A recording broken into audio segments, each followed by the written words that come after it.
लेकिन जो प्यूटिन बात कर रहे हैं वो कह रहे हैं कि आप तशरीफ लाइए और सरमायाकारी कीजिए और यहाँ पर बहुत बहुत आपको पैसा बनेगा।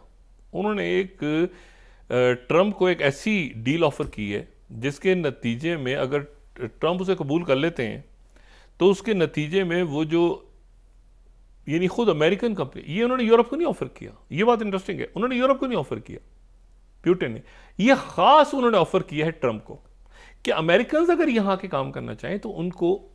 उनके लिए मैदान हम खुला छोड़ते हैं, यहाँ की कंपनी लगाएं, सरमायाकारी करें। अब अमेरिका अगर वहां जाके काम शुरू करता है तो अमेरिका को भी बहुत फायदा है, अमेरिका को भी बहुत कुछ मिलेगा वहां पे, बहुत वहां पे जाहिर है कि एनर्जी की सोर्सेज, बाकी एनर्जी सेक्टर, ये वो अमेरिकन कंपनीज एकदम से कहेंगी हमें जरूरत ही नहीं यूरोप जाने की, हमें आगे पीछे, हमें तो पूरा रशिया दरवाजे खोल रहा है हमारे लिए, ठीक है, और ना कोई टैरिफ लगा रहा है हमारे ऊपर, कुछ भी नहीं कर रहा, मतलब टैरिफ फ्री अमेरिका भी, जैसे आपका है वो, इसको अपने घर समझे, आए तशरीफ लाएं, यहाँ पे सरमायाकारी करें, पैसा इधर ही, पैसा प्यूटिन के पास ही रहेगा और फिर दुनिया भर को बेचें सामान जैसे आपने बेचने बेच। अब यूरोप के फंस गए और बाकी मुल्क फंस गए कहीं कि एक मिनट ठहर जाओ भाई, ये क्या हो गया, यानी प्यूटिन कह रहा है कि सरमायाकारी करो, मेरे रेयर अर्थ मिनरल्स जो हैं उसको अपने ही समझो, ये खरीदो, यहाँ से मुझसे बात करो, डील करते हैं ना, कितने चाहिए लिथियम, ये अच्छा क्या दाम चल रहा है, उधर से क्या चल रहा है, उधर। तो वो जो अमेरिका को ज़रूरत है इस वक्त बहुत ज़्यादा, क्योंकि दुनिया में सबसे ज़्यादा रेयर अर्थ मिनरल्स जो हैं वो हैं चाइना के पास, और जब भी टैरिफ आयद होते हैं तो चाइना जो है वो सबसे पहले उधर से वो 5000 चीज़ों पर टैरिफ डालते हैं, इधर से वो एक किसी रेयर अर्थ मिनरल के ऊपर टैरिफ उसको रोकते हैं तो वो सारा उधर से हिल जाता है पूरा सिस्टम। अच्छा, एक बात उन्होंने और कही, ट्रंप ने कहा कि मैं आधी करता हूं अपनी डिफेंस स्पेंडिंग और तुम भी, यानी प्यूटिन भी आधी करें, मैं भी आधी करता हूं, और इसको डिफेंस स्पेंडिंग जो है वो आधी आधी दोनों की हो जानी चाहिए, और इतनी ज़्यादा जो है वो डिफेंस स्पेंडिंग करने की हमें ज़रूरत नहीं है, हम क्यों इतना पैसा खर्च कर रहे हैं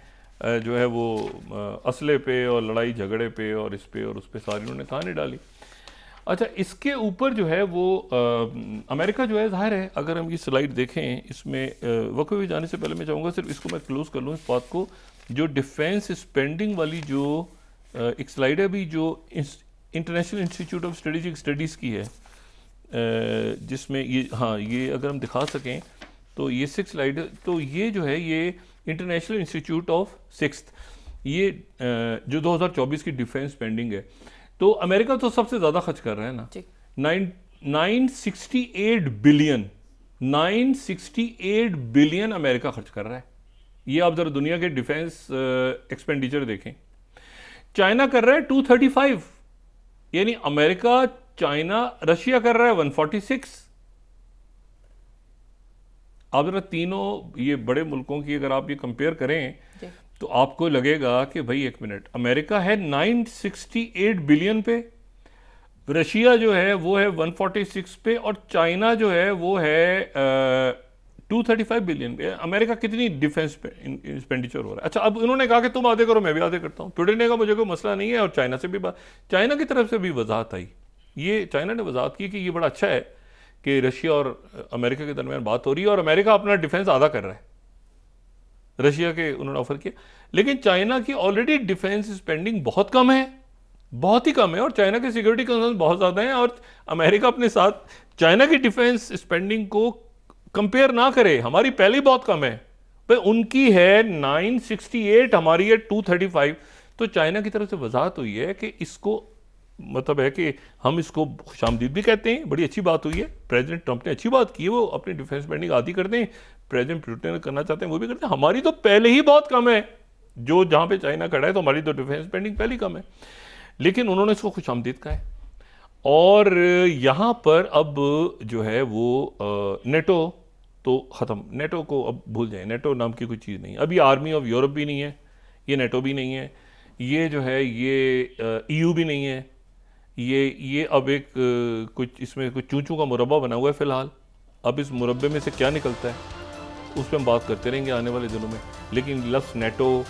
ये लफ्ज़ जो है ना, अल्फाज को डिलीट करने के लिए लोग तैयार हो जाएं, नेटो, EU, ये G7, ये इस तरह के जो अल्फाज हैं ना, ये बस दम तोड़ गए, हम भी ज़्यादा इस पर बात नहीं करेंगे, कहीं ज़रूरत होगी तो बात कर लिया करेंगे, वरना ये अब ये ये डिलीट करें, आज की आने वाले दिनों में अल्फाज को डिलीट करें। अमेरिका, रशिया और नॉर्थ कोरिया। रशिया में नॉर्थ कोरिया लड़ रहा था, उनके साथ अमेरिका ने वोट किए जी। के बाद डिस्कस कर लेते हैं। नाज़रीन वापस आते हैं एक छोटे से ब्रेक के बाद।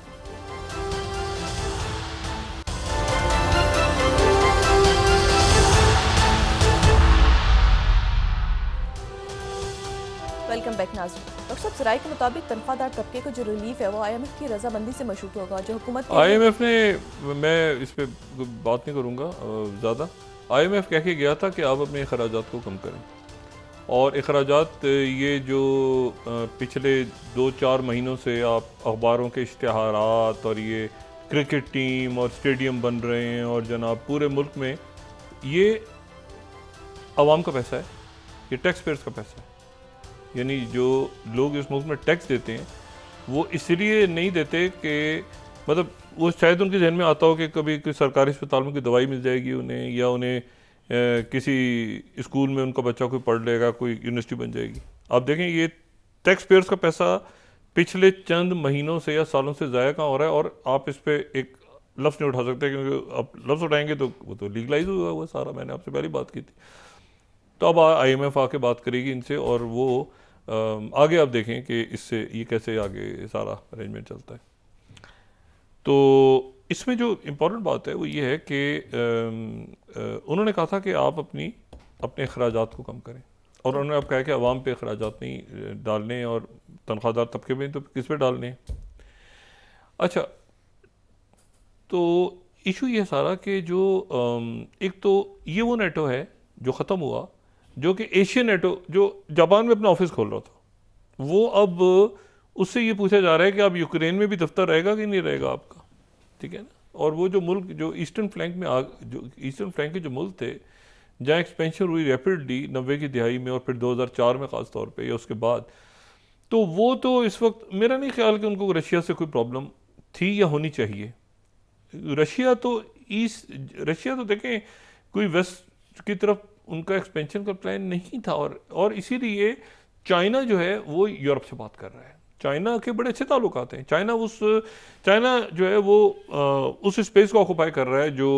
स्पेस अमेरिका छोड़ रहा है। अमेरिका का ये ख्याल है कि चाइना और रशिया गालिबन आपस में लड़ जाएंगी इस वजह से। मेरा ख्याल है कि ऐसा नहीं होगा। अच्छा, दूसरी जो बात है वो ये है कि तो चाइना ने वजाहत की कि ये बड़ा अच्छा है सारा, हम इसके साथ हैं, ये बड़ा अच्छा सारा कुछ हुआ है, लेकिन ये है कि ये डिफेंस एक्सपेंडिचर जो है ये आप कम करें। भाई हम क्यों करें, हमारी तो पहले ही बहुत कम है। दूसरा जो एक मामला वो ये है कि वहाँ पर ये जो